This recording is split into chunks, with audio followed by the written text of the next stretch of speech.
Boa tarde a todos e todas. Eu vou dar a palavra à embaixadora de Luxemburgo, a senhora Beatriz Kirsch.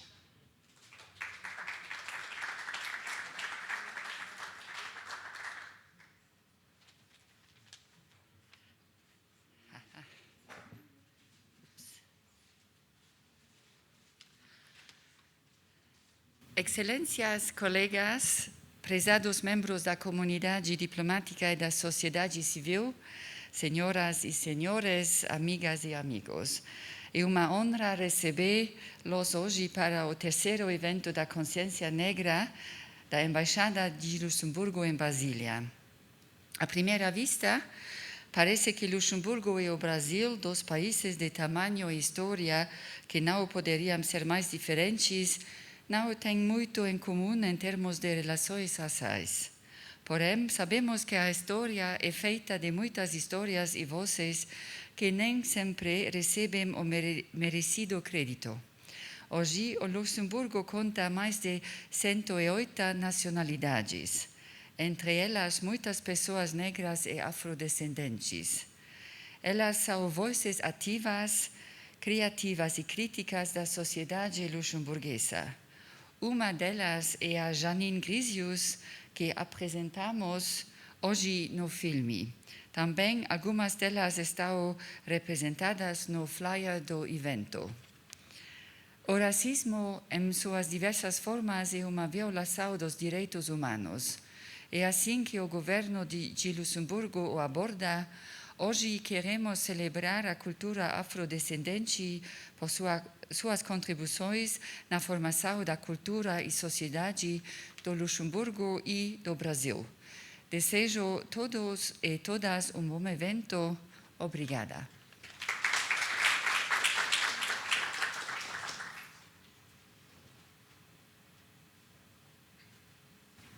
Boa tarde. Cumprimento a senhora embaixadora Beatriz Kirsch, embaixadora da Embaixada do Grão-Ducado de Luxemburgo no Brasil. Quero dar um afetuoso boa tarde também para Nádia Melina, ministra conselheira da Embaixada de Luxemburgo, aqui no Brasil. Boa tarde para o corpo diplomático de diferentes países que estão presentes aqui hoje. Boa tarde a todas, todos e todes. Sou Luiz Noronha, produtor cultural, diretor criativo da Azul Produções, e gostaria de agradecer pela presença de todos nesta tarde tão especial para nós.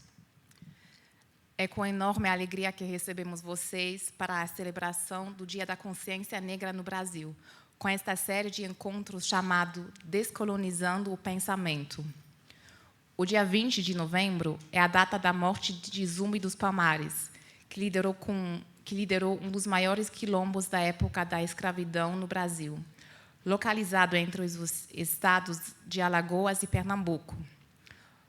Zumbi simboliza a população negra brasileira, a resistência contra um sistema que sequestrava pessoas da África e trazia em navios em condições insalubres para a América. Cerca de 4,8 milhões de africanos foram trazidos à força para o Brasil e arrancados de suas raízes. Hoje, nesta tarde, vamos falar da importância de descolonizar nosso pensamento.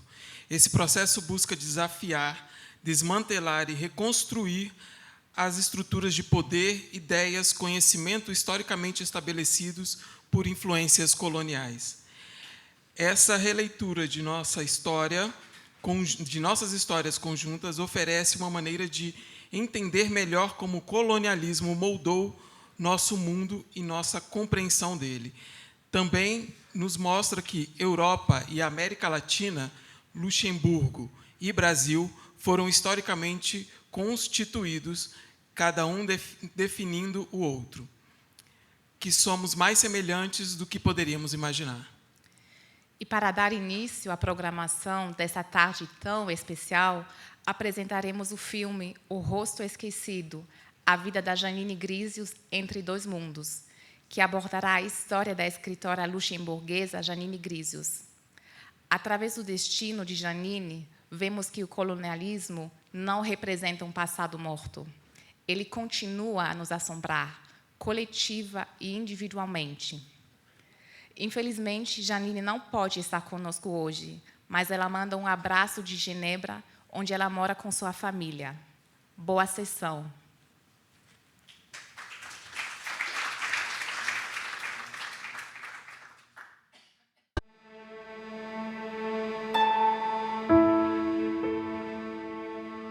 Não chorei, embora meu coração estivesse prestes a explodir. Esperei por minha mãe. Ela viria. Eu tinha tido minhas experiências, tinha conhecido o mundo dos brancos. Fascinante, mas já é o bastante. Minha mãe virá e me levará de volta para casa. Não tenho mais ninguém.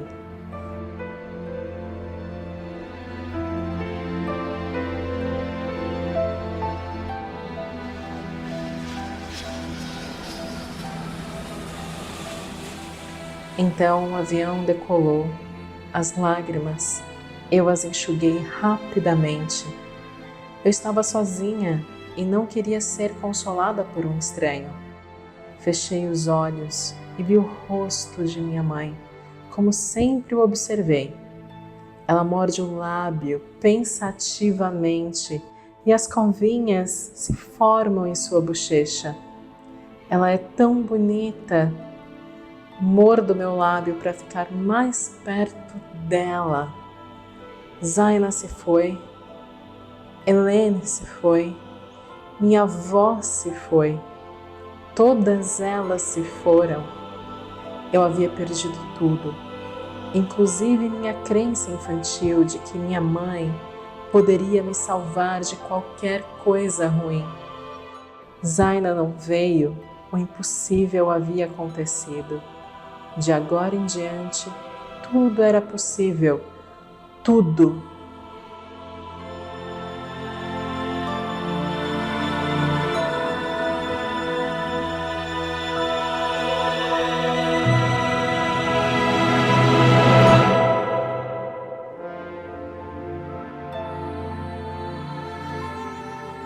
Janine nasceu em Ruanda em 1946. Filha de mãe ruandesa e pai luxemburguês. Seu pai, Nicolas Crisius, foi para Ruanda em 1938 como agente colonial, para trabalhar na colônia belga. Sua mãe, Zaina, pertencia à tribo Tutsi. Ela era, como Janine soube mais tarde, filha de um aristocrata africano de uma antiga dinastia.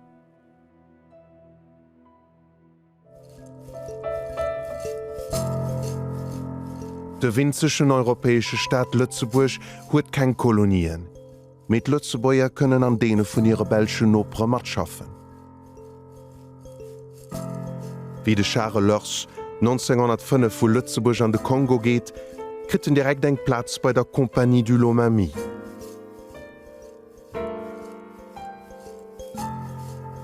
Hier fängt nun als klengen Agent zu Ilambi, engem entlehne Posten, Matzen an der Brust.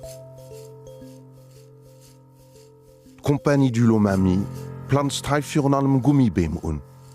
Aus denen ihrem weißen Saft gëtt Kautschuk gemach, op den die westlich Länder subvenzisch sind. Topoke, die das Gegend bevölkern, gin als Arbeitskraft benutzt. Compagnie beutet Land als ei Reichtum aus. War de grausartigst Land für de Scharen. Hien, den er aus engem kleine Lützeburg nie zu etwas Brot hat, will sich das Chance nicht entgehen lassen. Schon ein paar Monate, nachdem sie zu Ilambi gekommen war, wird er zum ersten Sekretär vom Posten ernannt. Liebe Eltern, nie habt ihr mich so zufrieden gesehen. Dieser Tag ist mein Glückstag in Afrika, schreibt er.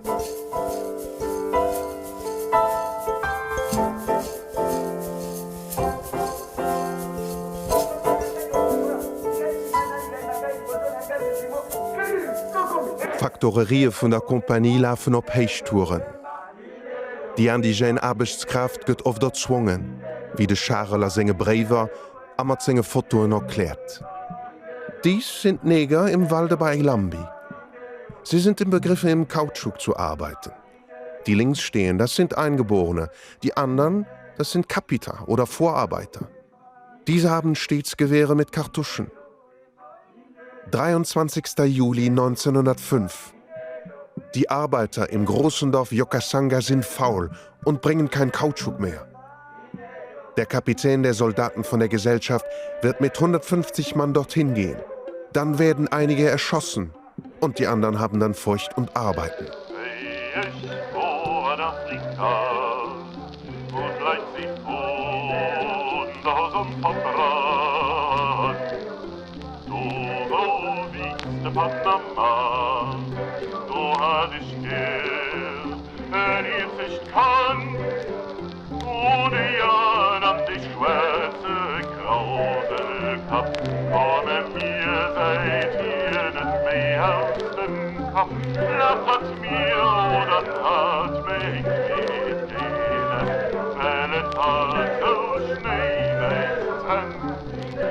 Ihr saget mir, keine Bekanntschaft zu machen mit den Negern.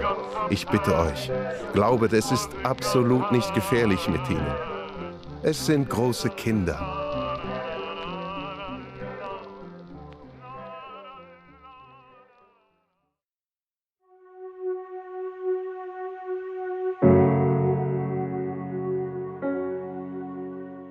E foram exatamente as crianças que muitos trabalhadores coloniais europeus, como Nicolas Grisius, deixaram para trás. Quanto a Janine, seu pai a reconheceu como filha. Janine passou os primeiros 6 anos de sua vida com sua mãe e sua meia-irmã, Hélène. Ela falava Swahili e Kinyarwanda e saía com seus amigos todos os dias para coletar madeira. Aos 6 anos de idade, sua vida africana chegou a um fim abrupto, quando seu pai decidiu que ela deveria ser educada em Luxemburgo. A partir de então, Janine cresceu com seu tio, sua tia e suas primas em Luxemburgo, enquanto seu pai continuou a viver em Bukavu, no Congo, com sua nova esposa luxemburguesa e o meio-irmão de Janine. Janine tinha um relacionamento muito próximo com seu tio. Meu tio me adorava. Éramos companheiros e amigos. Meu tio e eu, cuja afeição um pelo outro não pode ser descrita, meu tio foi uma das coisas mais bonitas que a vida me deu. Escreve ela em seu livro Sua Imagem em Meu Coração, em busca de minha mãe africana. Janine se formou em Luxemburgo e estudou em Bruxelas e Friburgo, na Brisgóvia, antes de passar 1 ano lecionando em Londres. Durante todo esse tempo, Janine não teve notícias de sua mãe. Ela sonhava com Zainá à noite e desejava poder compartilhar essa nova realidade com ela. Somente anos mais tarde, ela soube que seu pai havia enviado cartas com fotos para sua mãe até que ela tivesse 15 anos de idade. Depois disso, seu pai havia interrompido o contato porque havia voltado para a Europa. Zainá não tinha permissão para ter qualquer contato com Janine, porque isso a distrairia dos estudos. Janine só voltou a ver sua mãe quando tinha 35 anos.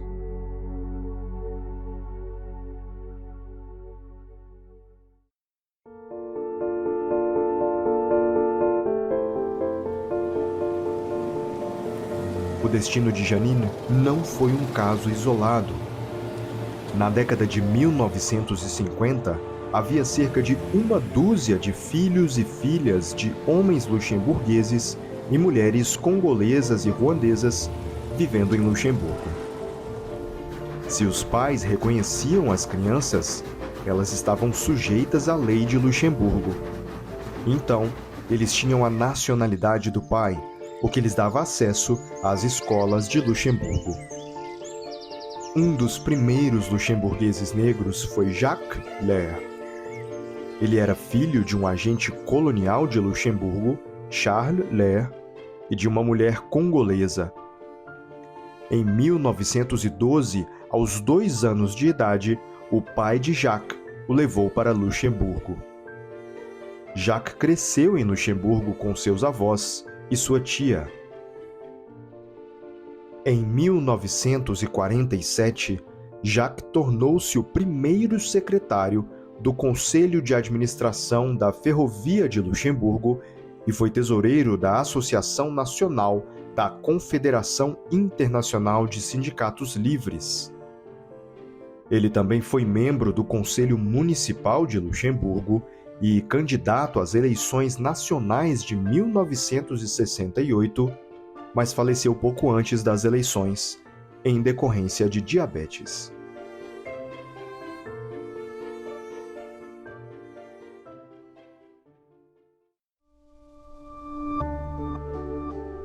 Jacques e Janine não se conheciam. Janine só soube de Jacques mais tarde, por meio de uma amiga. Quando Janine se formou no ensino médio em 1966 e foi estudar no exterior, Jacques, que era 36 anos mais velho que ela, já estava firmemente estabelecido na vida profissional e social de Luxemburgo. Embora Janine e Jacques nunca tenham se conhecido, suas vidas são muito semelhantes em muitos aspectos. Janine descreve sua vida como um curso sem instruções, uma vida caracterizada pelas consequências do colonialismo.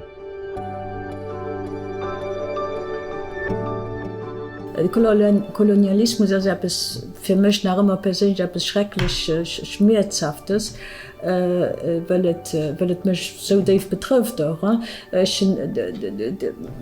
Für mein Pap, gegen mein Pap, meine Mom, also für das. War selbstverständlich, dass ihn die Afrikaner schlägt. Wenn meine Mom schreibt, wo sie gesagt hat, ich gehe mein Kampf nicht hier, und sie schreibt mir, der Kolonialbeamten, den hat mich bald geschlagen, wo ich gesagt habe, ich gehe nicht hier. Das war selbstverständlich. Wo mein Papa mir gesagt hat, ich habe nie einen Afrikaner geschlagen, da hatte ich ihm bald auf den Back gehen, dass ich hier nach stolz darauf war. Das war aber für die Sonne war selbstverständlich, dass ihn sich geschlagen hat. Mir ist schon nie gemacht. Der Blick auf den Rassismus, das nicht unbedingt von dem du betroffen warst, kommt oft von außen. Probleme gehen oft von außen gedrohen.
Que filme bonito, né?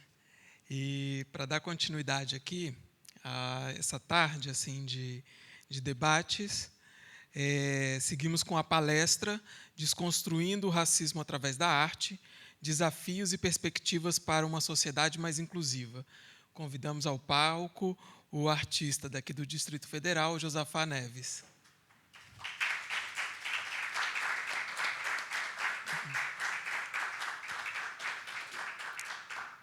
Josafá Neves é um artista plástico, afro-brasileiro, nascido em Brasília. Há 24 anos se dedica integralmente às artes, participou de exposições coletivas e individuais, com óleo sobre tela, desenho, escultura, cerâmica, instalações em cidades como Brasília, Rio de Janeiro, São Paulo, Paris, Massachusetts, Havana, Caracas e, recentemente, em Angola. Um dos encantos dos trabalhos de Josafá está justamente na proposta consciente de criar as pinturas a partir de uma pele negra. As telas são sempre pintadas de preto antes da aplicação de outras cores. Senhoras e senhores, Josafá Neves. Bom, boa tarde.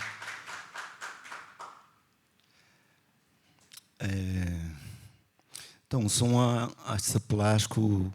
Eu nasci aqui em Brasília, sou brasiliense. Meus pais vieram da Bahia construir essa cidade.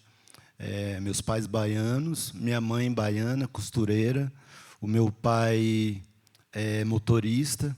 Então, essa cidade ela é um grande milagre, feito que era para fazer em 60 anos, fez em 6 anos, né?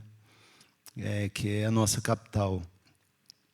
E eu digo que eu desenho desde muito cedo, né? Eu acho que toda criança tem esse dom artístico dentro dela. E a partir disso, eu faço muito registros de desenhos, né? Nessa época, com 5 anos, eu desenhava nas paredes, né? Em madeira, em todos os lugares que eu achava. E é isso. Eu tive alguns... A gente fala que a gente teve alguns contratempos, né, nas nossas vidas. Então, eu já trabalhei de tudo. Eu já fui lavador de carro, já fui engraxate, já fui garçom, já trabalhei todos esses empregos subalternos, né, que a gente fala. E sempre pensando na arte. E eu decidi, em 96, eu decidi que eu faria isso, apesar de qualquer outra coisa. E hoje eu estou com 25 anos de carreira, né? Eu vivo a arte 24 horas, né? Porque a arte ela exige muito, muito tempo, muito, é como se fosse fazer ali aquela comida, né? E eu vou apresentar para vocês aqui alguns trabalhos. O primeiro trabalho aqui em Brasília a gente tem um aflorado de IP que acontece todos os anos, que quem mora aqui em Brasília sabe muito bem, que é o IP amarelo, é o que chama mais atenção. Nós temos o IP amarelo, o branco, o rosa, né? E esse é o primeiro trabalho, primeira apresentação. São telas grandes, 2 metros por 1,5. Essas telas já estão vendidas. Então, eu busco... O meu trabalho ele é muito intuitivo, né? É um trabalho muito intuitivo e eu tenho algumas referências de artistas, mas eu trabalho muito com essa intuição da minha arte, porque eu sou autodidata, né? Então eu busco muito da minha intuição para fazer os meus trabalhos. Aí eu estou pintando uma série que eu falo que as africanas, Africanas 1 e 2. Essa é a segunda. São telas grandes, de 2 metros por 2. Esse é um trabalho que eu faço em ponta seca, que é uma técnica que você risca o metal, depois grava num papel apropriado para a gravura, né? É um trabalho muito forte. A gente vai falar em racismo, Dia da Consciência Negra, em várias essas questões. A gente não pode deixar de falar o que aconteceu nos navios negreiros, né? Que eles acharam ali aquele. Eu tive em Angola agora. Então, eu me identifiquei muito bem, eu fiquei muito próximo ao que aconteceu, porque eles descobriram ali uma rota fácil, né, reta. Angola, então, geralmente, eles iam para o Rio de Janeiro, ou ia parar no Rio, ou Bahia. Né? Então, lá eu aprendi, eu faço esses trabalhos como um registro de denúncia, porque uma coisa imaginável, né, que a situação era tão pesada, tão absurda, porque a gente ficava ali numa vala de 70 por 70 por 2 de comprimento nos navios, e a gente ali se fazia as necessidades. Então diz que o enxofre deixava as pessoas cegas, né? Imagina, a gente não consegue imaginar o que é isso, né? E eu coloco isso no meu trabalho como, né, aí a gente tem um porão aqui, eu coloco, né, como se as pessoas tivessem se transformado em bestas mesmo, né, em feras, né, porque numa situação dessa a gente perde a humanidade, né, que a gente fala da desumanização das pessoas, né. E vamos lá. E esse é um tema porque eu não só trabalho com temas referentes à temática negra, né? Eu faço trabalho com vários temas. Esse é um dos temas que eu pinto, a queda dos anjos. Inclusive, quando eu vou pintar essa série, eu ouço Tchaikovsky, né? Que eu sempre ouço Tchaikovsky para pintar essa série, que é a queda do anjo. Então, são telas grandes também. Eu vou pintando uma coisa como se eu tivesse incorporado assim, e vou fazendo essa queda do anjo. É um trabalho que eu gosto muito também. Esse é o caos urbano, que é essa questão, né, das pessoas montuadas, apesar de estar muitas pessoas juntas, né, você se sente só, né, nas grandes cidades, né, São Paulo, Rio de Janeiro. Caos Urbano 1 e 2. Esse é o 2. Essa é uma maternidade, que é essa questão do centro, né, nosso, que é a mãe negra. Né? E aí eu faço uma brincadeira, né, com a mãe negra segurando a criança branca, né, porque as mães negras elas sustentaram muitas crianças brancas, né, com o leite materno, né? Então eu vou trazendo todas essas questões para o meu trabalho. Aí a gente já tem uma adolescente, né, como se fosse uma beleza, né, negra. É um trabalho geométrico esse é um trabalho recente que eu faço, que eu fiz uma exposição aqui no Rio, aqui no Museu Nacional, uma grande exposição onde eu ocupei todo esse espaço, e esse é o meu primeiro trabalho geométrico que eu faço. E, para quem não sabe, nós temos aqui no Brasil o candomblé, que é a nossa espiritualidade de matriz africana, que tem um grande papel em cuidar da nossa espiritualidade mesmo, né? Então, essa espiritualidade de matriz africana, que é o candomblé, tem um papel fundamental para a gente estar aqui hoje conscientes e não perder, né, esse vínculo nosso à África, né, que tantos quiseram tirar da gente, né?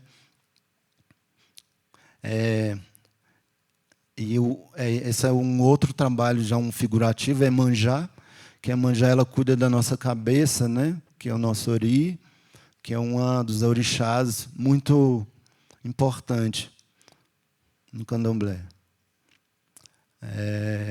Esse é um navio negreiro, que eu faço essa questão do você está entrando no navio, essa grade e tal. Enfim, a arte ela é muito também as pessoas. A arte, na verdade, cada pessoa que olha, ela vai, se você não dizer, né, não falar sobre o conceito, sobre as questões, as pessoas vão olhar e tirar suas próprias conclusões, né? Eu até prefiro. Osai, que é também da matriz africana, candomblé, que é uma simbologia que eu uso as cores e as simbologias. Oxum, que é na Umbanda, que é uma religião também de matriz africana aqui no Brasil, a gente tem esse sincretismo, né, que, por exemplo, Nossa Senhora Aparecida é o sincretismo de Oxum. Então, eu pintei as duas telas. Essa é a nossa grande Oxum. Esse é um trabalho antigo que eu fiz, acho que em 2004. Então, já estava avisando para vocês, né, que viria uma pandemia aí. Eu pintei esse trabalho pensando nessa coisa, não sei, de repente foi um aviso mesmo, porque foi bem antes, que a pandemia mexeu muito com a gente, né, deixou a gente, né, dentro de casa. De alguma forma, foi bom, né, a gente ficou bem próximo, né, da nossa família, apesar de a gente não poder, né, visitar a nossa família, mas foi bom e foi ruim, acho que é isso. A capoeira, né, a capoeira que foi tão marginalizada, né? Então, o capoeirista na época ele era tido como malandro, como um preguiçoso, né? E a capoeira hoje ela está no mundo todo. Então, é um tema também muito importante para a gente estar falando sobre essa luta, porque às vezes as pessoas acham que é uma... Eu fiz capoeira, eu sou contramestre capoeira. A capoeira ela é uma luta, inclusive para os combates nas rebeliões que aconteceram, né, com os Zumbi dos Palmares, na época, né, que tinha os quilombos. Sou eu, com o cabelo solto. Eu vou passar mais um vídeo para vocês. Esse vídeo é um vídeo de Ossain, que é um orixá também. Os orixás, para quem não sabe, ele trabalha com os elementos da natureza, que é o fogo, o ar, a terra e a água. O Ossain, ele é o orixá da natureza, né? Das folhas, da cura também. Ele, inclusive, nos nossos terreiros, ele fica no centro do terreiro, sempre com um canteiro, porque é dali que a gente tira as folhas para fazer os nossos banhos, né? Para fazer as nossas curas, as nossas preparações para o ebó, para os nossos boris. Vou passar esse vídeo aqui para vocês e depois acho que a gente pode abrir para uma fala de descolonial. Tá bom? Vamos lá.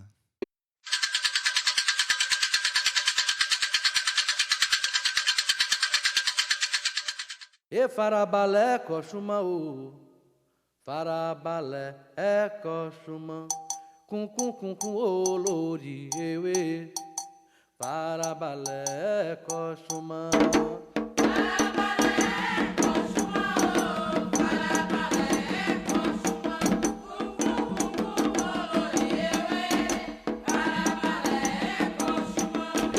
farabalé coxuma o farabalé coxuma cum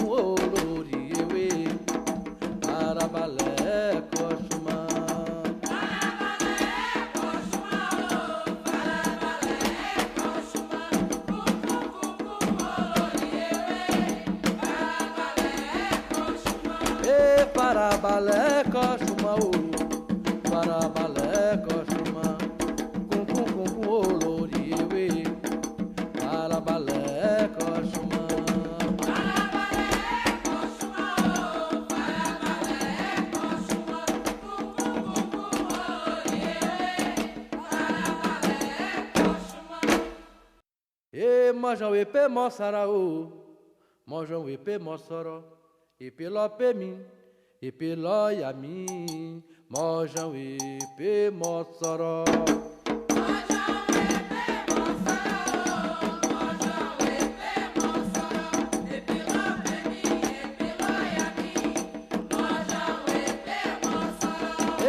Mojão epe moçaraú, mojão epe moçoró, epe ló pe mim, epe ló yami, mojão epe moçoró.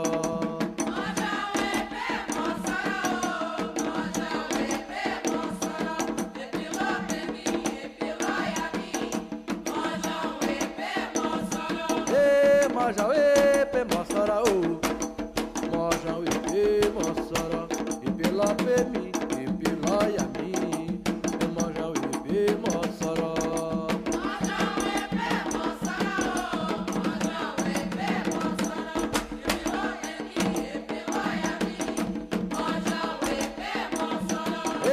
Mojão epe moçaraú, mojão epe moçoró, epe ló pe mim, epe ló yami, mojão epe moçoró.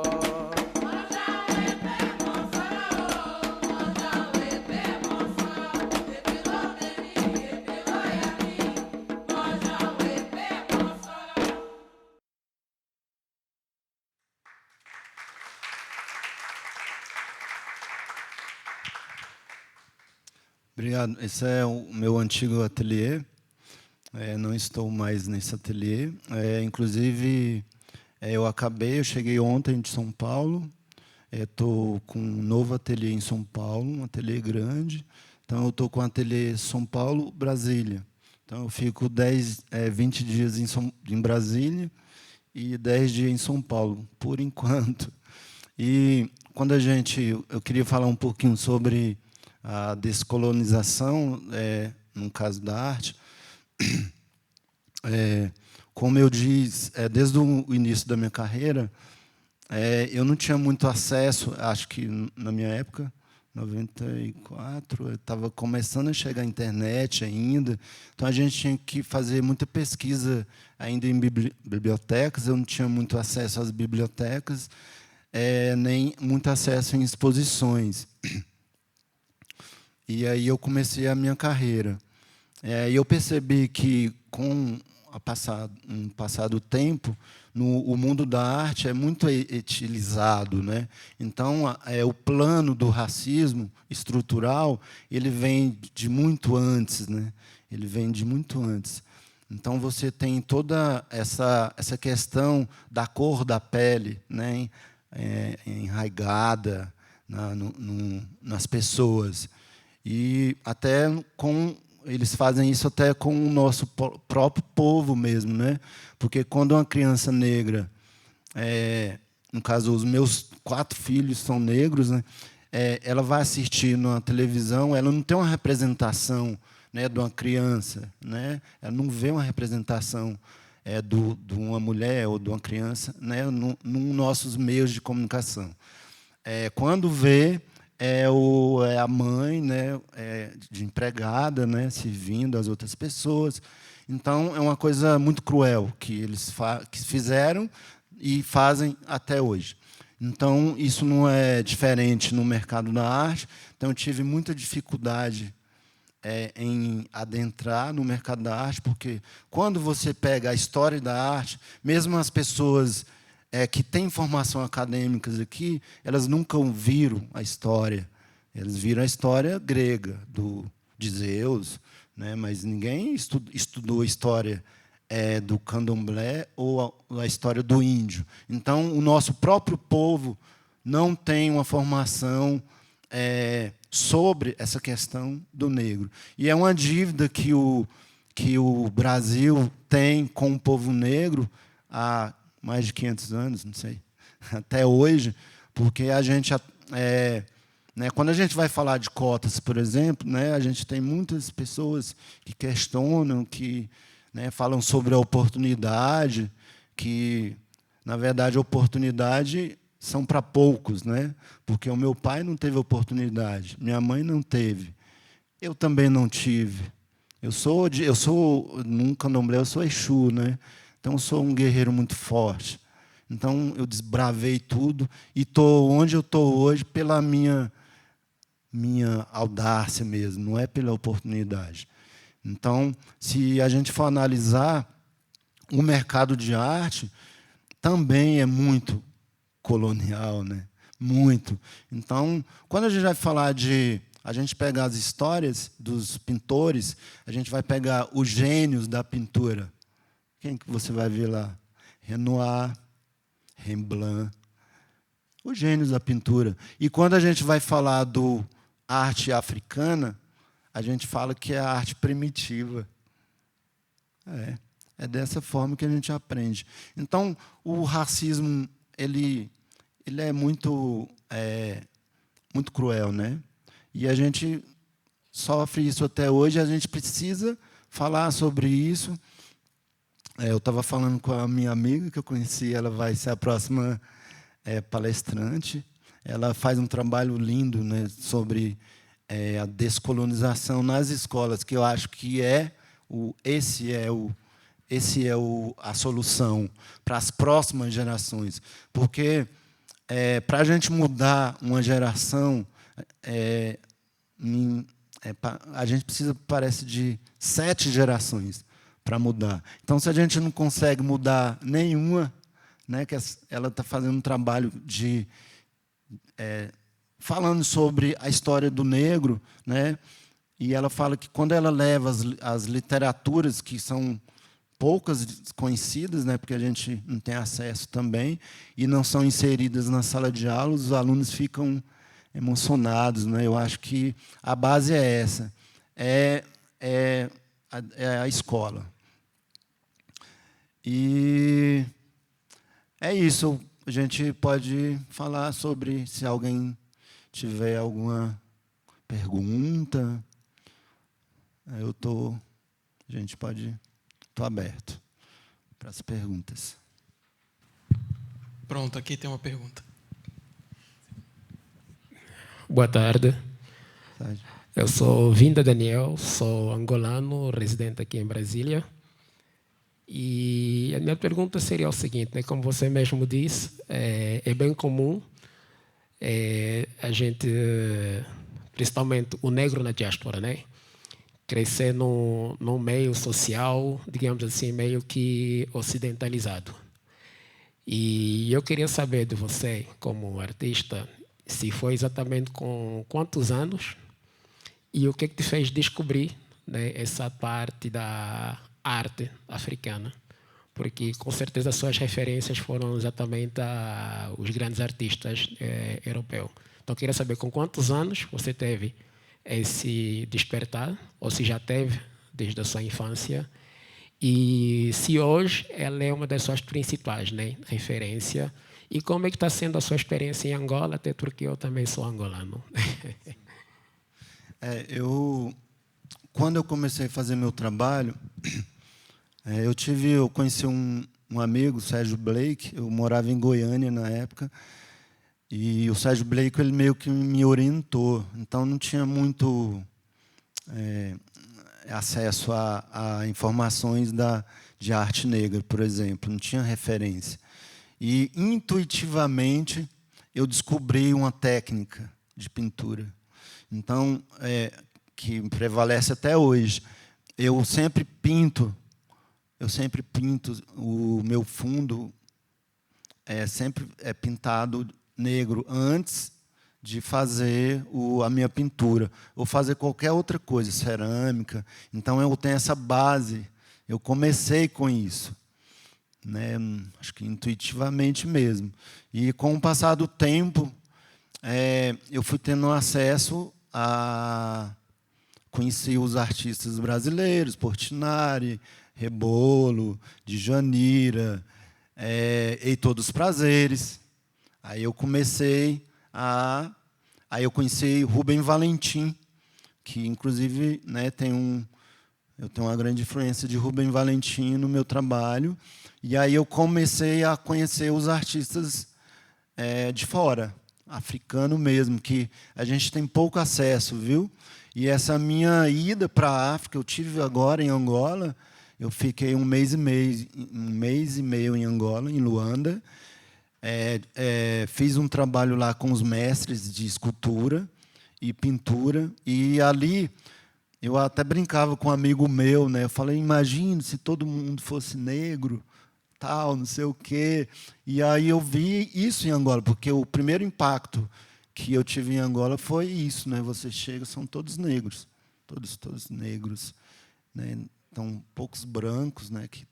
E eu tive esse impacto muito grande com essa, né? Eu senti em casa, eu falei, isso aqui é meu lugar. Foi muito. E é isso. Angola também me deu muito a minha firmeza, o maior do que eu tinha, porque eu descobri que eu sou descendente direto, né, dos angolanos. E é isso. Alguém mais para alguma pergunta? Talvez a última. Mais uma? Alguém réplica. branco? Alguém da pele branca pode fazer uma pergunta? Já que ninguém faz. Eu quero ouvir vocês, gente. Porque como é que tem sido a experiência, no caso, na Europa? Que tu também foi para a Europa, e como é que tem sido a experiência lá? Como é que foi aceito, no caso, essa arte afro-brasileira? Eu fui para alguns países. Eu tive uma grande decepção quando eu fui para um país lindo, a França. Gostei, achei uma estrutura, um país interessante. Mas eu tive uma grande decepção porque eu fiquei na França uns 2 meses. E eu visitei muitos museus, Então, com a minha ingenuidade, eu achava que ia chegar na França e encontrar um artista negro, alguém que fizesse uma arte, né, nossa, que representasse. Não conheci nenhum artista nem brasileiro. Então tem muito essa referência dos caras, Picasso, Monet, né, eles predominam. Mas eu voltei com esse grande desafio em levar essa via sacra, né? Eu estou pintando a via sacra negra, estou ainda fazendo os estudos, mas, sei lá, de repente, na prosperidade, essa via sacra vá para a França, né, para a gente ter essa representação. Nossa. Então, com minhas viagens, eu tive boas experiências nesse sentido. Boas e ruins experiências, né?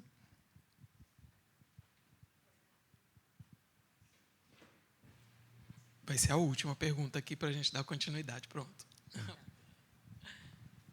Boa tarde, Josafá. Parabéns pelo teu trabalho. Obrigado. Eu gostaria que você dissesse, assim, do seu ponto de vista, o que mudou na sua vida a partir do momento que você teve acesso ao repertório de arte, que você falou do acesso como necessidade, o que te levou a conhecer e até a audácia de criar o seu trabalho, mesmo que intuitivo, te levou a outras possibilidades, a outros patamares de vida.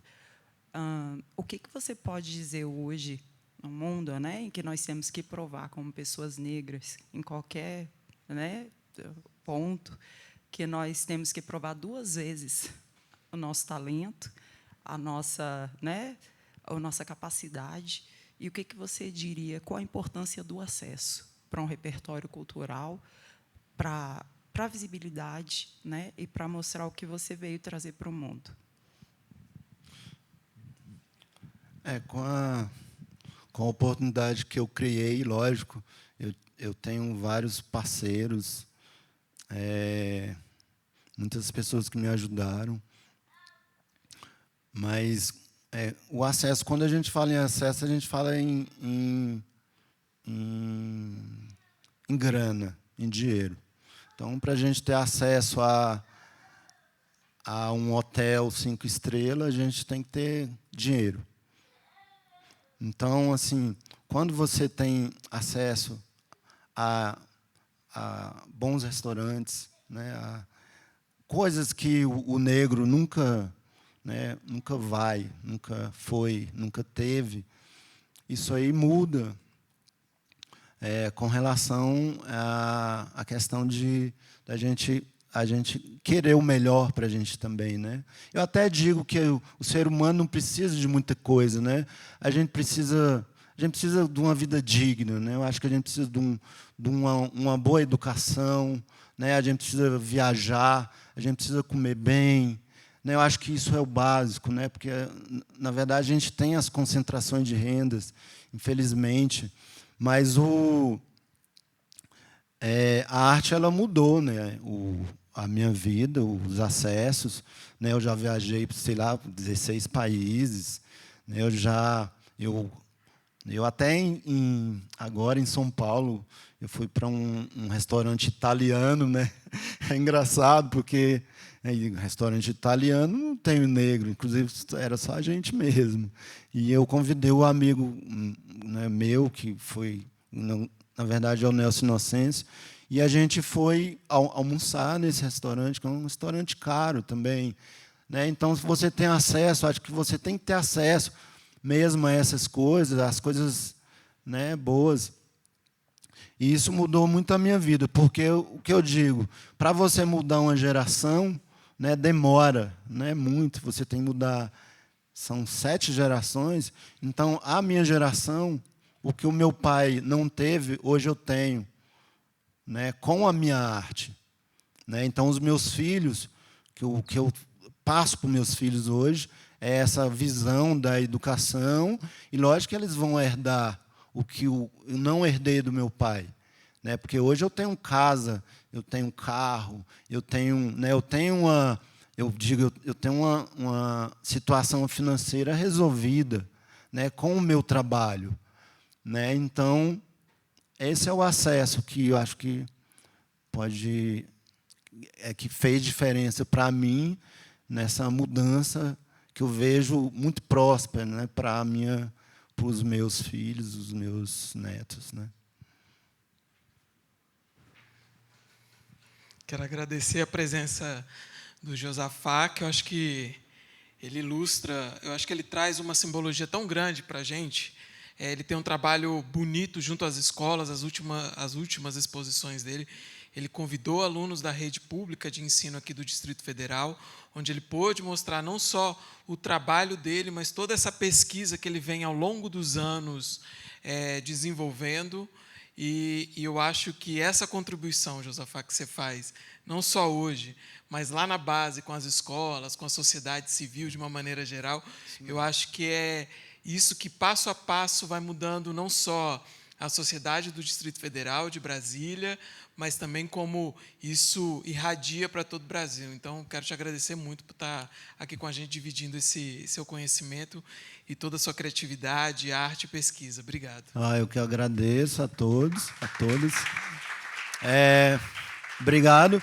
Inclusive, vai ter uma oficina de desenho, né, que eu estou fazendo exposição no Museu Vivo da Memória Candanga. Quem estiver em Brasília, então todos é aberto a oficina. As crianças vão estar também de escola pública, mas é uma oficina que vai acontecer. Que dia? É sexta-feira? Minha filha. É sexta-feira, às 11 horas da manhã, no Museu Vivo da Memória Candanga. Estão todos convidados. Muito agradecido. Maravilha, obrigado. Merci. Nossa última convidada, veio lá do Rio de Janeiro, para falar um pouco da sua arte, da sua literatura. Eu quero convidar ao palco, por gentileza, e aí eu apresento Luain Zaila, por favor.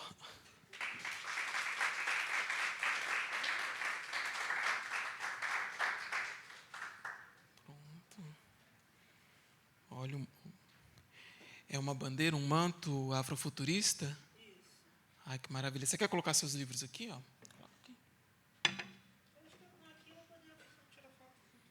Pronto.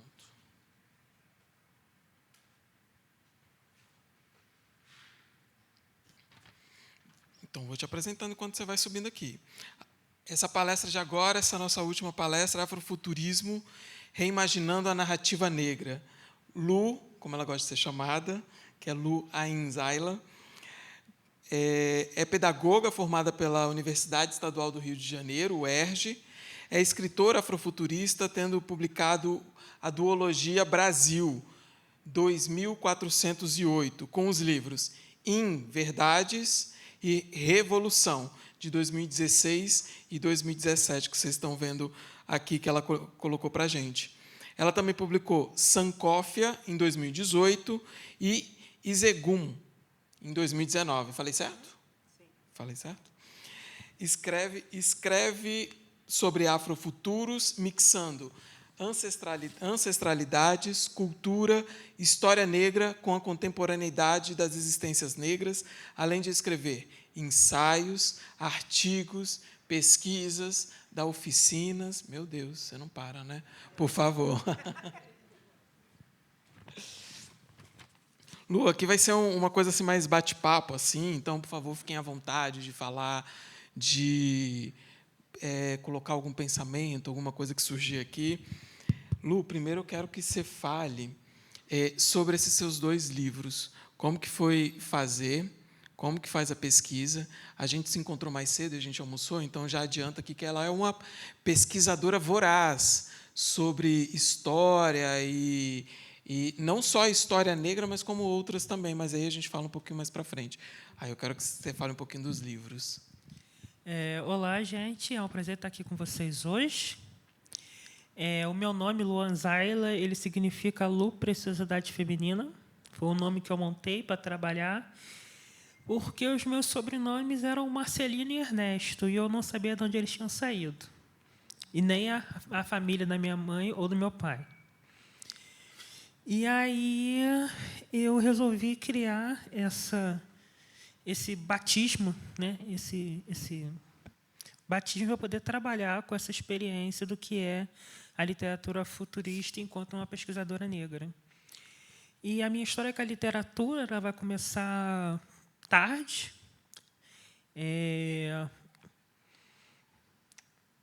Vai começar lá para os 20 e tantos anos, 20 para cima, né? Não para baixo. E essa história vai começar quando eu tenho acesso ao movimento negro, que é aí que eu vou ter acesso às primeiras escritas negras, pessoas negras.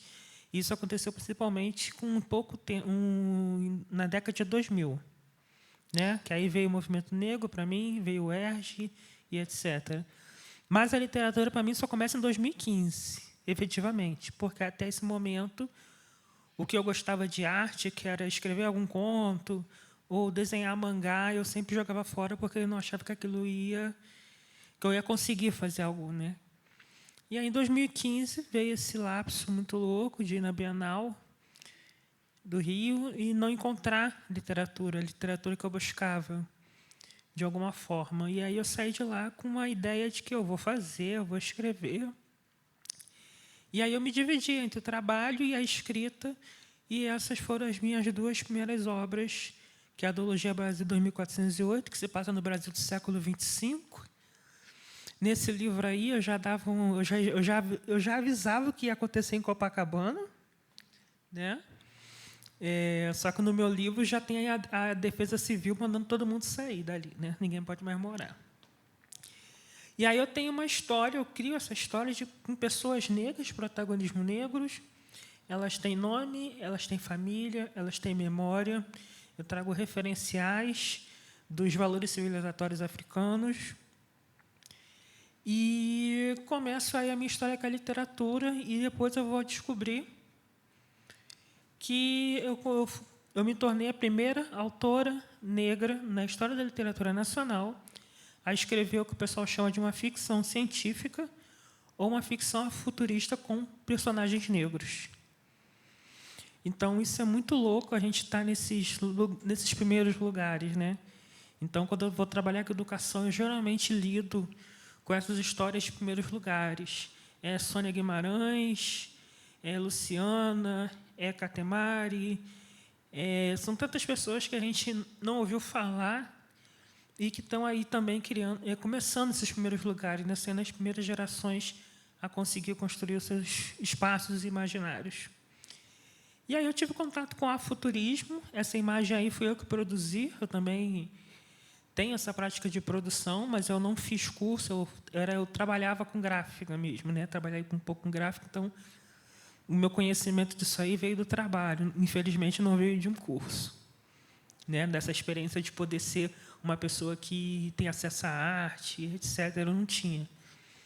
Não era uma coisa que tinha na época da Machada. E aí veio esse acesso à literatura, e aí eu peguei tudo o meu conhecimento e as minhas referências da carteira de trabalho, desde o Instituto de Advocacia a Lojas Americanas, e trouxe para dentro dessa experiência de imaginário, né? Que é você conseguir pensar pessoas negras, humanas, fantásticas, nos lugares periféricos, né? Pensar isso no corpo de empregadas domésticas, pessoas que trabalham em sacolão, senhoras que fazem o seu angu na rua, ou cientistas. Então, mas sempre com uma roupagem, não só uma roupagem, mas uma restituição do que seria a presença e a possibilidade de contar histórias por corpos negros. Você traz no seu livro também, você traz uma questão de gênero muito grande, né? Assim, está sempre muito presente, né? A heroína é uma mulher negra, né? Você tem a primeira obra especulativa nacional protagonizada por uma mulher negra, né? Nos livros da Lu também ela traz uma questão ambiental muito forte que às vezes passa ao largo de outras pesquisas ou outras produções literárias, né? Fala um pouquinho para a gente, porque vou dar um pequeno spoiler, porque no livro você coloca essas catástrofes que a gente está vendo aí um pouco, que aconteceu no Leblon e Ipanema semana passada, das ondas da ressaca tomarem até ali os apartamentos mais caros e o preço do metro quadrado mais caro do Brasil. Fala um pouquinho como que você junta essa questão tanto de gênero como também de meio ambiente na sua literatura.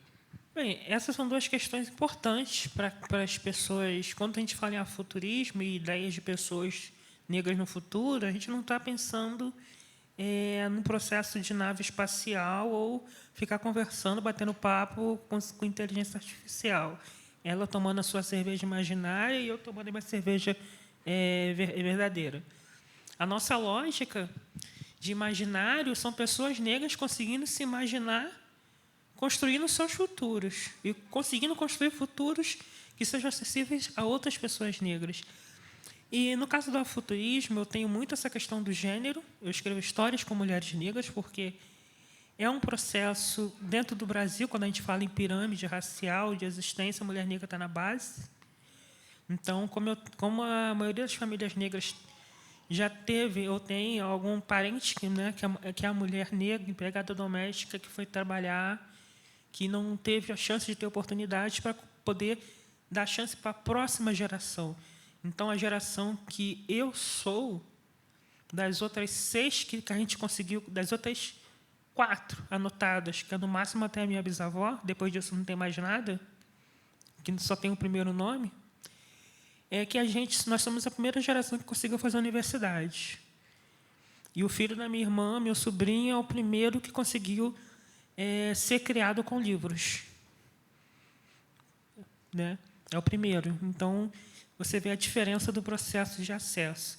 E aí a questão do gênero entra aí, a gente mostrar pessoas negras com protagonismo, mostrar mulheres negras com protagonismo, voz, trazendo cultura, trazendo referencial, isso também me afeta. E aí tem também a questão do meio ambiente, porque é uma questão que afeta a periferia e que afeta muito pessoas negras. Então, eu moro em Nova Iguaçu, eu já passei por várias enchentes. A última, há 2 anos atrás, ela chegou a 1,20 m de água no prédio, né? O pessoal do primeiro andar perdeu tudo. Na Baixada Fluminense, de um modo geral, essa é sempre uma questão que faz pessoas perderem as suas coisas, perderem o seu ânimo de viver, inclusive, às vezes, né, acontece. Porque você tem que começar de novo e começar de novo. E aí, quando é que você vai ter condições de criar uma geração que tenha acesso a condições de ser a primeira ou ser a segunda em alguma coisa? Fica complicado. E eu também falo mais dessa questão do meio ambiente, do racismo ambiental, do que a gente chama agora de gentrificação social urbana, porque é uma questão que está presente na Baixada. Você já tem, hoje em dia, uma Baixada que é a Baixada e uma Baixada que está se construindo como Zona Sul. Então, por exemplo, quando teve o blackout de luz, esse último, foi a primeira vez que eu vi o outro lado da linha, onde ficam os prédios mais caros, ficar sem luz. Foi a primeira vez. Porque teve que cair um raio na subestação de luz para poder eles ficarem sem luz. Enquanto isso, eu já experimentei várias vezes ficar sem luz e perder coisa dentro de casa. Então a gente vê a diferença da questão. Você tem um lugar para atravessar embaixo da linha do trem, choveu, ficou cheio, ninguém atravessa mais nada. Você tem a realidade dessa questão climática, que a gente também tenta colocar que não vai afetar só a periferia, ela vai afetar outros locais. Ela vai ser um fato, não só para a gente da Baixada, mas para a Zona Sul, Centro. A gente viu numa chuva anterior aí que Copacabana ficou cheia d'água, o pessoal perdeu o carro. E aí veio aquele choque, né? Meu Deus, o pessoal em Copacabana está perdendo os carros na sua garagem. Porra, isso acontece toda a chuva da Baixada e ninguém achou tão extraordinário assim. Né? Então, essa é uma questão sempre complicada. E aí, inclusive, eu comento, em cima também de estudos climáticos, essa questão que ia atravessar Santa Catarina. No meu livro, por exemplo, ela se torna uma zona inabitada. Não porque eu quero destruir Santa Catarina, os países do Sul, mas é uma questão climática que afeta todos. Eles vão ter dificuldades com o ciclone, estou falando não sei o quê. Nós, com as ondas de calor, já tem um alerta essa semana para a próxima zona de calor que a gente vai ter no Rio de Janeiro. E aí nós estamos nessa situação. Então, o afuturismo, ele, além de pensar as questões para as pessoas em condições de futuro, ele também toca nos temas sociais e toca nos temas de gênero, não só personagens cis, mas personagens não binários. Então, a gente tem uma gama aí de possibilidades junto com discussão de ficção científica, fantástico, ou dinâmico. É dinâmico. Então, dá para ver muito nas suas obras essa questão de você ser da Baixada Fluminense, que é uma área mais periférica do Rio de Janeiro, onde a linha do trem passa, né? Isso, me corrija se eu estiver errado. Onde termina lá em Japeri, não é isso? Não, em Japeri ela para, aí você tem que trocar de trem para poder descer mais ainda. Baixada.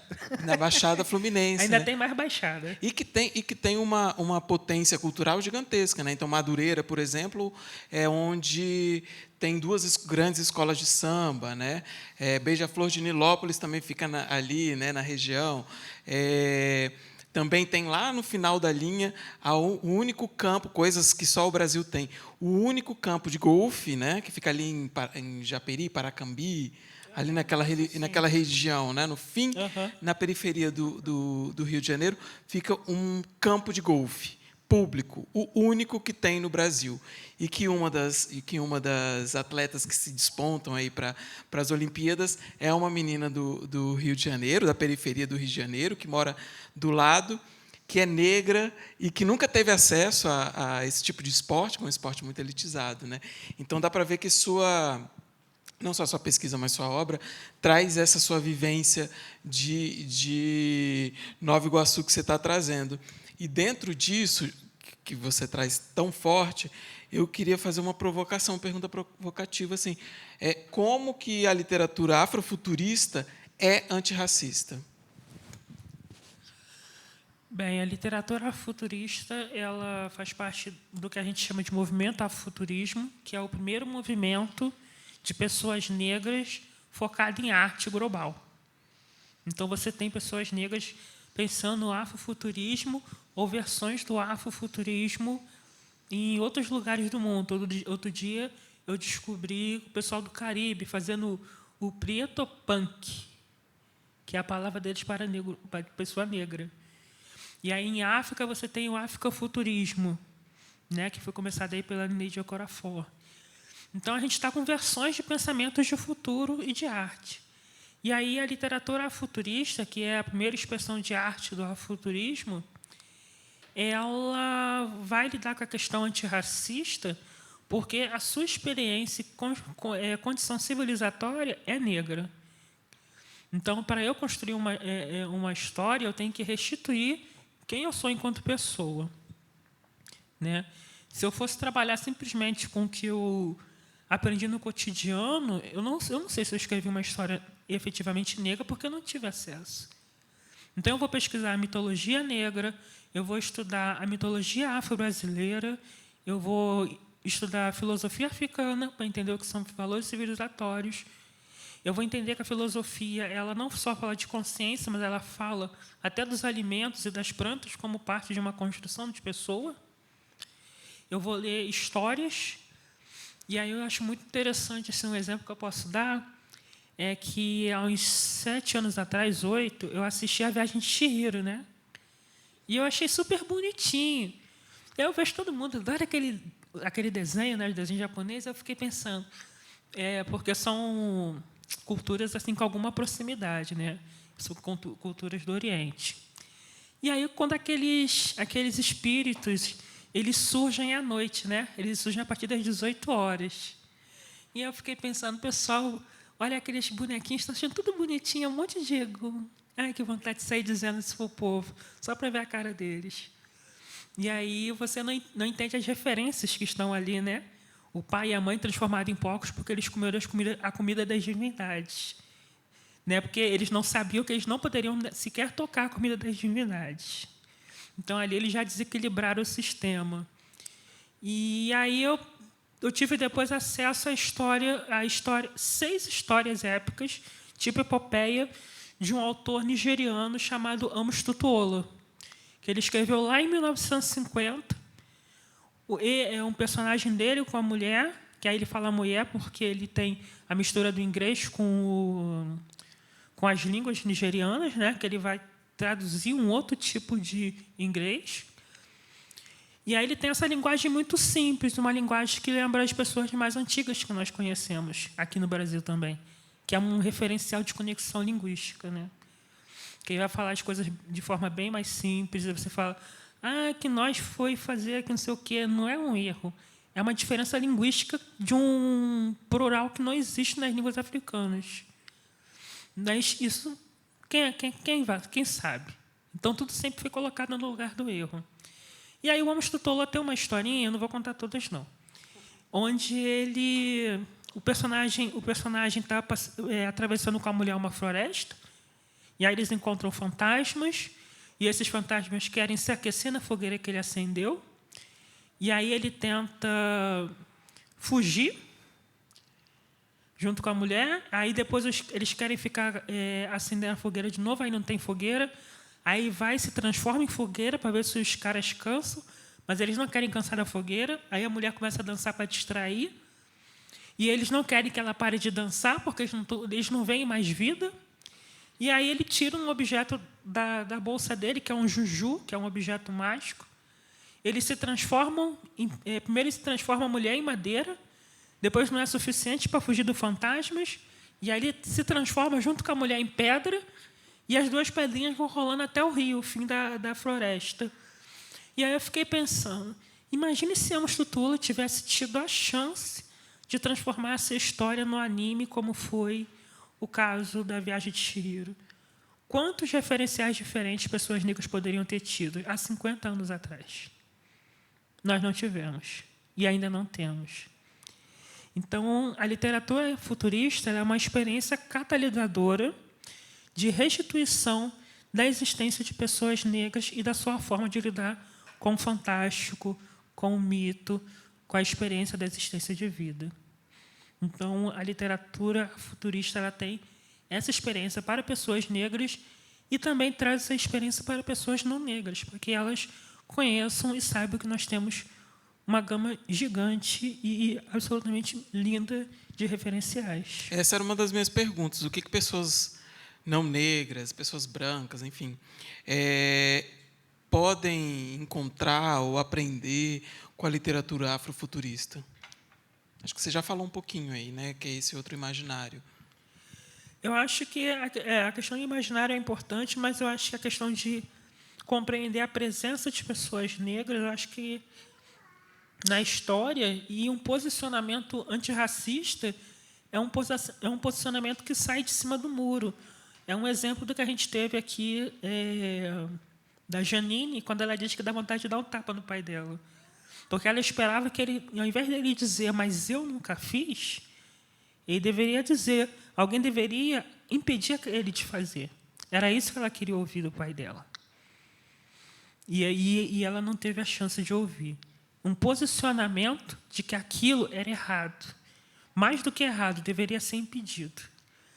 Então, o comportamento antirracista é aquele que colabora na experiência de impedir que práticas racistas sejam perpetuadas. Ao invés de simplesmente dizer, eu vi e agora quero contar para vocês. Poxa, a gente já cansado de saber disso. E de lutar contra isso. E de quase sair na mão em relação a isso. É briga de rua, é briga na delegacia, é briga na porta do banco, é briga na loja, é problema no aeroporto. Então, é sempre complicado, né? Eu achei muito interessante também quando o Zafa estava falando de viagem internacional. Nas minhas 2 viagens internacionais mais recentes, que foi Boston e Chile, eu passei pela revista aleatória 2 vezes. Nas 2 viagens. Na ida e na volta? Na ida e na volta. E aí, nessa última, quando a pessoa foi me revistar, eu virei para ela e falei assim, pô, eu vou perder o ônibus para Nova Iguaçu, amigo. Ele, a senhora é daqui? Eu sou, né? Mas a touca parece que diz que não, porque eu estava com uma touca, um outro cordão grande, ele achou que eu era de fora, né? E aí eu falei, oi, amigo, você vai fazer perder o ônibus para Nova Iguaçu? É isso mesmo? Ainda falei uma gíria que é para poder ele perceber, né? Aí ele, a senhora é daqui mesmo? Oh, né, meu irmão? Até chamei de irmão, né? O cara branco, mas irmão. Para dar aquela desconstruída. Desculpa, não sei o quê. Aí pegou, entregou minhas coisas, não quis mais ver nada. De repente, eu não tinha mais nada na minha bolsa. Eu achei isso interessante. Mas essa é uma experiência que eu lido aqui contando e rindo, porque eu sei lidar com racismo. Porque eu consigo compreender a experiência do racismo. E muitas pessoas não conseguem lidar com essa experiência porque elas não sabem o que fazer, não só na questão de não saber o que fazer, mas saber ter, até aquele momento, experiências positivas necessárias para a restituição da sua pessoa negra. Porque isso também faz parte. Porque senão a gente começa um processo de discussão e não consegue sustentar, porque a gente também está ferido por dentro. E a gente tem que fechar essas lacunas para poder conseguir compreender o que está acontecendo ao nosso redor. Então, o afrofuturismo, a literatura futurista, ela tem esse papel de restituição através dos pensadores negros, através da arte negra, através da mitologia. Eu vou pegar todos esses elementos e vou trazer para contar histórias. De uma forma que a pessoa como é que eu vou dizer? Ela não percebe efetivamente que eu estou usando, por exemplo, filosofia aqui, ou que eu estou usando mitologia. Por exemplo, eu vou dar um exemplo nesse livro aqui. Eu tenho uma personagem que ela morre, e o episódio seguinte, o capítulo seguinte, é ela conversando. É ela falando dos amigos, como eles estão. Mas essa experiência é uma experiência de voz da pessoa falecida, que é uma experiência de presença de Egum, que são pessoas falecidas. Mas eu não precisei falar Egum. Mas eu conto para essa pessoa negra que a nossa existência permanece. E os nossos continuam falando com a gente. Então, esse é um exemplo de experiência que eu trago da filosofia africana, da educação de terreiro. Mesmo que eu não tenha conseguido efetivamente ser criada dentro da experiência de terreiro, eu tenho condição suficiente para entender que foi esse lugar que segurou tudo que a gente tem até hoje. Então, essa experiência eu também trago para a literatura futurista, dessa forma condensada, dessa forma diferente de contar histórias. Você falou mais cedo, quando a gente estava conversando, que você pensa em trazer histórias que não falem só da dor, que não só com essa ótica da dor, da escravidão dura e crua, né? Um exemplo, né? E aí eu te pergunto, qual é o afrofuturo que você pensa para o Brasil? Bem, em primeiro lugar, eu posso dizer que as histórias afrofuturistas ela não têm como base a dor, mas a dor é atravessada na nossa existência, então não tem como fugir dentro da experiência de diáspora. A gente pode até contar uma história que não tenha, mas não importa, você vai lembrar que presenças negras na diáspora vieram como? Pela escravidão. Não tem como apagar isso. Mas, para mim, pensar o afrofuturo para o Brasil é pensar também o processo educacional que consiga... eu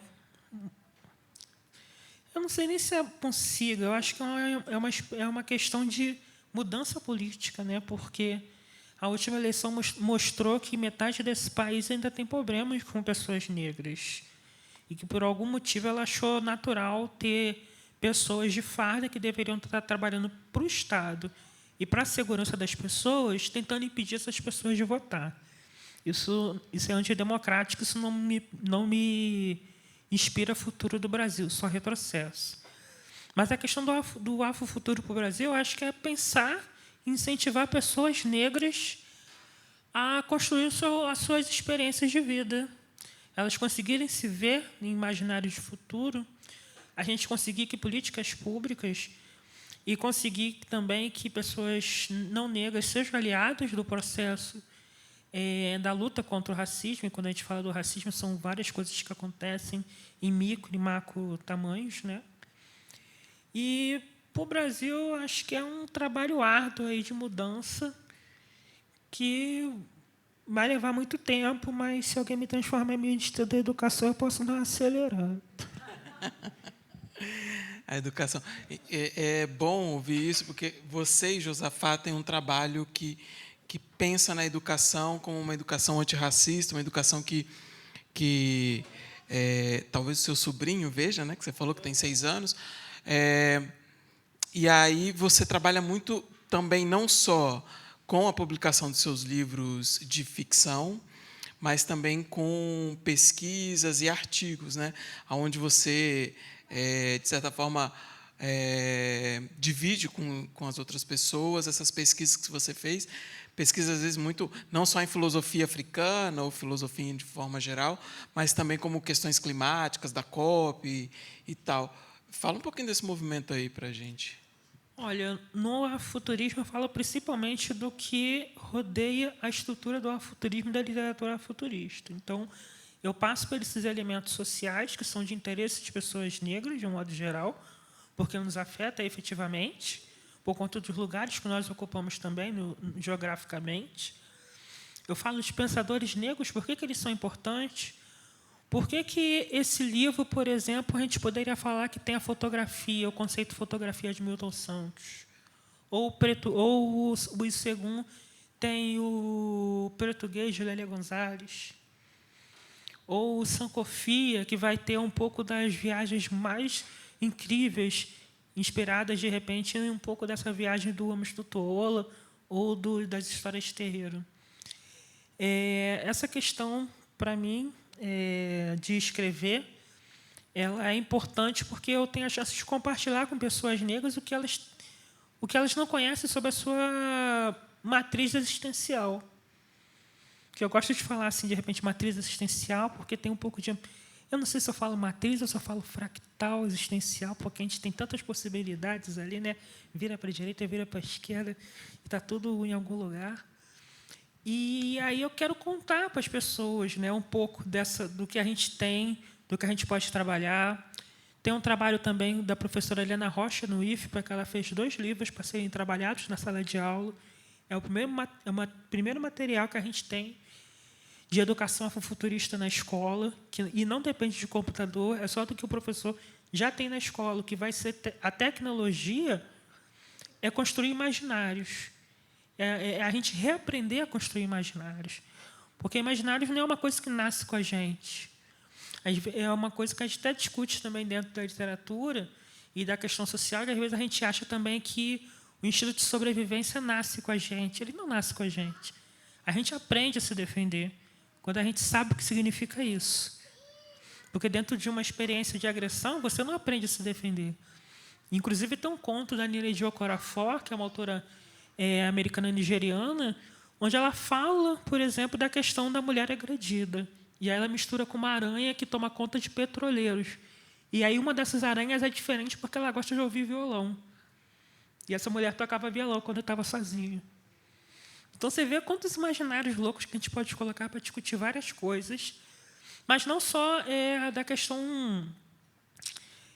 como é que eu vou dizer, das dificuldades. A gente também traz riso, a gente traz amor, a gente traz família, traz abraços, traz mico também, né, os vacilos que os personagens podem viver também, né, na vida, que eu acho que é algo que a gente naturaliza também. Então, entre as dificuldades e os sorrisos está o afrofuturismo.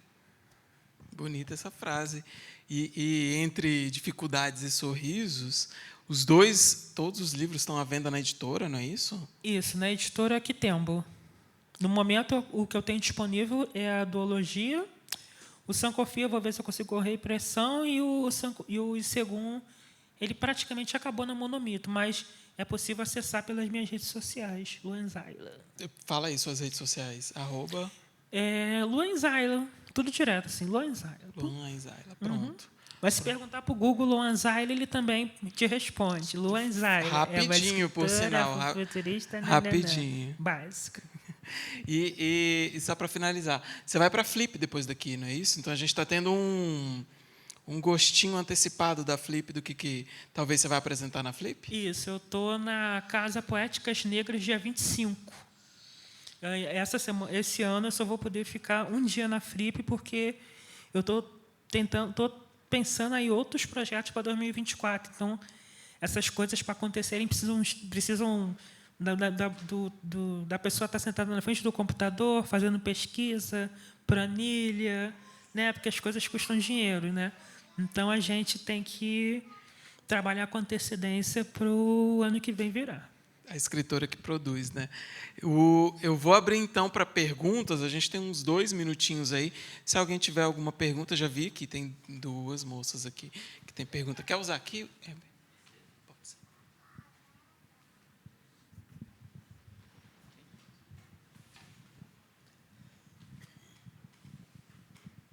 Boa tarde, boa noite.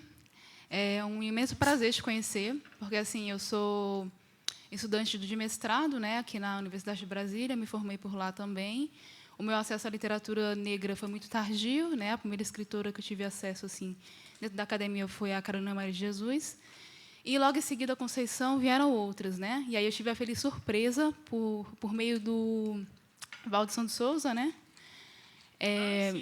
De conhecer a sua literatura, e foi uma grata surpresa, porque com Carolina eu aprendi muitas coisas, com Maria Firmina também, e a minha pesquisa é sobre você também, né?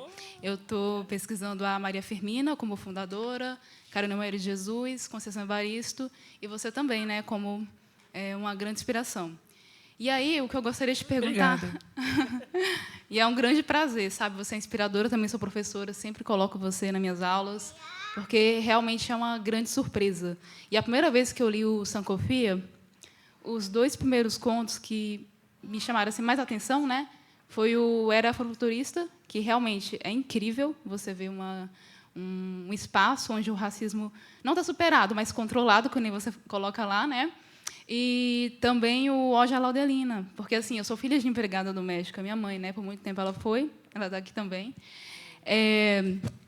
E eu achei incrível. Eu gostaria de saber qual foi a inspiração que você teve produzindo essa obra e se tem alguma relação, porque assim, lendo o Ódio, a Laudelina, eu lembrei também do videoclipe do Emicida, né, do Boa Esperança. E aí, qual foi a sua inspiração para esse e também para o Era Futurista, né? Porque os personagens eles não têm um nome propriamente dito. E por que eles não têm um nome propriamente dito? Eles não têm nome, não era futurista, é um conto de uma criança indo visitar o Museu do Afuturismo. É como se fosse um rito de... Dedinho bobo. É como se fosse um rito de construção da pessoa negra.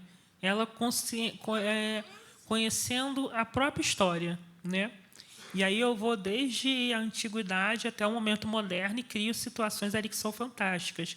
Por isso que eu deixo as linhas sem nome para quem está lendo imaginar aquilo. Eu posso ser a próxima pessoa que vai estar no Museu Guggenheim. Eu vou ser a pessoa que vai escrever o próximo audiovisual brasileiro que vai ganhar o Oscar. Eu vou ser o próximo autor que vai construir a trilha sonora de não sei o quê. Então, eu deixei várias possibilidades. O Museu do Afuturismo ele é uma minha forma de apresentar o afuturismo, né? Apresentar o afuturismo a partir da história de pessoas negras, não passando por cima efetivamente do racismo. Aliás, não usando o racismo, mas como ele atravessa a nossa existência, eu vou falar das pessoas que lutaram contra e das pessoas que fizeram a diferença. Então, eu acho que isso é muitíssimo importante, é exatamente o que a gente não tem, né? Jogam na gente a história do racismo e não falam das pessoas negras que lutaram contra. E o Odeia Laudelina, a inspiração também foi a situação das mulheres empregadas domésticas. Eu lembro que, na época, eu assisti uma notícia de um cara que chamava mulheres para serem empregadas na casa dele. E aí ele tentava prender e abusar dessas mulheres. E uma delas foi para a sacada do prédio e ameaçou se jogar. E aí, quando a polícia chegou lá, descobriu que ele já tinha tentado fazer isso com várias mulheres, porque tinham várias carteiras de identidade que tinham ficado lá, que é onde ele ameaçava elas, que ele queria que elas fossem empregadas e abusar delas. Mas, ao mesmo tempo, tem as histórias de mulheres negras da minha família, outras pessoas ao redor. A minha própria história, a própria história da pessoa negra adolescente, na década de 80, 90, o pessoal agora não passa tanto por isso, porque tem lugar para você deixar a criança pequena.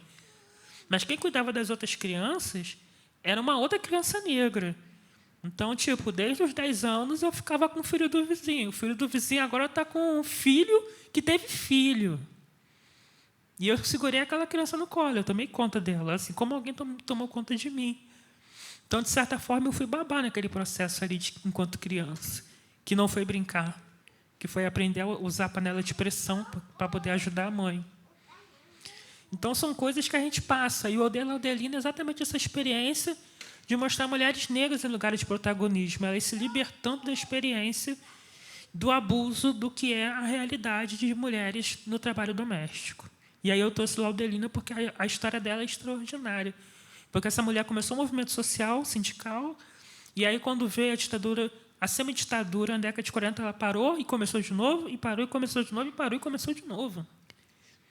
Então, tipo, é praticamente uma história mítica. Ela assumiu um desafio de mudar a existência de várias pessoas. E não tem como a gente abrir mão de contar uma história tão incrível, de uma mulher tão importante, preta, como a Laudelina. Muito obrigada, você é extraordinária, transformadora.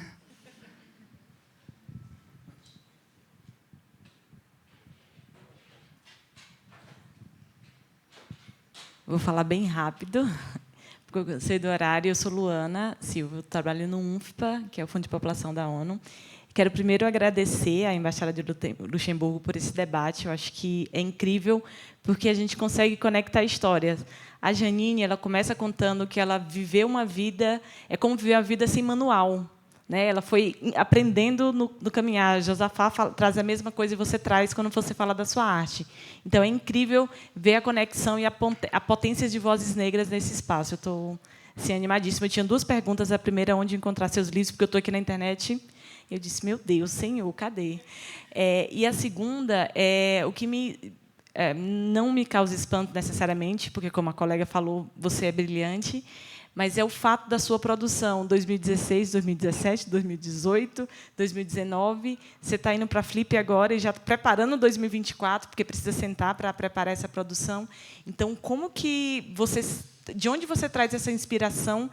Porque parece um vulcão cheio de potência. Você parece uma mulher cheia de potência. Assim, quero comprar os livros, vou ler. Mas é isso, é uma produção gigante em tão pouco tempo e tão potente. Assim. Então, quero assim, me inspirar em você para dizer de onde você tira tudo isso. Obrigada. Cara, eu tiro dos últimos 20 anos em experiência com o movimento negro. Então, quando eu estudei na UERJ, a minha maior experiência de cultura negra foi no NEABI, de lá, o ProAfro. Depois eu tive o contato com Copênica, com o Congresso de Pesquisadores Negros, que continua existindo até hoje. E aí eu tive contato com pessoas negras, com pensadores negros. Continuei estudando mitologia, filosofia. Algumas dessas pessoas que são famosas hoje eu conhecia, né? Catiúcia, Azingeri. E aí, ao mesmo tempo que eu sou essa pessoa cheia de experiência, de vontade de fazer, eu sou uma pessoa dura, então eu tenho muitas ideias e eu não tenho dinheiro, né? De vez em quando a gente precisa jogar essa bola para frente, né? E aí, tipo, eu tô lá, botei um projeto de atividade de HQ, aí eu tento alguma coisa aqui com escrita, tento construir um material. A gente não pode parar, né? Porque se a gente parar, a gente não consegue fazer. E aí, daqui a 10 anos, alguém vai começar de novo, lá, talvez pela primeira vez, e essas lacunas desanimam. Então, eu estou nesse processo de falar de literatura negra, de sistematizar um pouco mais como a gente pode fazer esse processo de restituição, né, que eu acho que é muito importante, que eu acho que é uma questão que tem também a ver com a Lei 10.639, né? E como é que eu posso dizer? Essa questão não tem como parar. Eu acho que, de certa forma, é um chamado mesmo. Eu resolvi que eu precisava fazer aquilo, e aí, ainda hoje, eu acredito e levanto de manhã ou de madrugada pensando, caraca, eu podia incluir isso, aquilo, e não sei aonde. Então, é um negócio que eu realmente não consigo deixar de falar. Inclusive, eu ocupei o ouvido aqui dos meus 2 coleguinhas novos aqui. Que eles ficam... Ocupou, não. Você preencheu, inspirou, né? Daí, quando chega 10 minutos depois, eu não me lembro o que era no início. Porque eu fui emendando os conhecimentos ali, né, que fica aqui passando na cabeça. E o livro você pode encontrar na Editora Quitembo, esse aqui. Editora Quitembo com K. Escreveu Editora Quitembo, Luanzaila ou Duologia Brasil 2408, eles pulam. E um deles está com frete grátis. Opa, olha aí, ó. Coisa boa.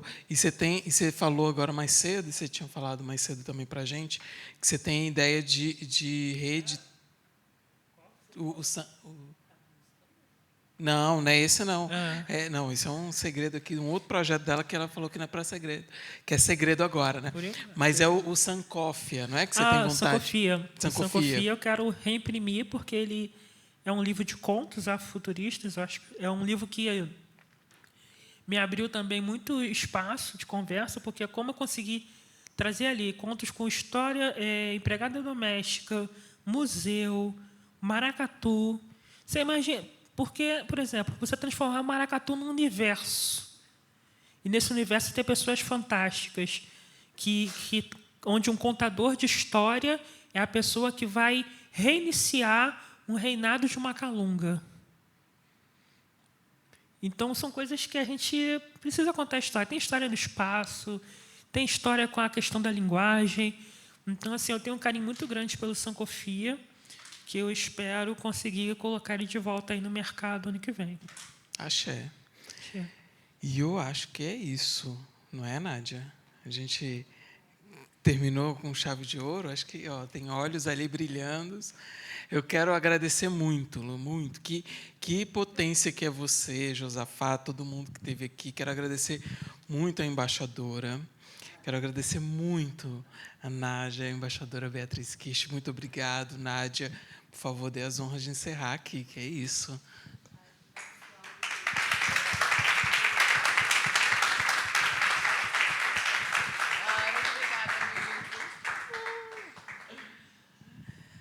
Gente, que prazer de ver vocês aqui, que evento lindo, graças a vocês. Obrigada, Josafá. Obrigada, Lu. Obrigada, embaixadora.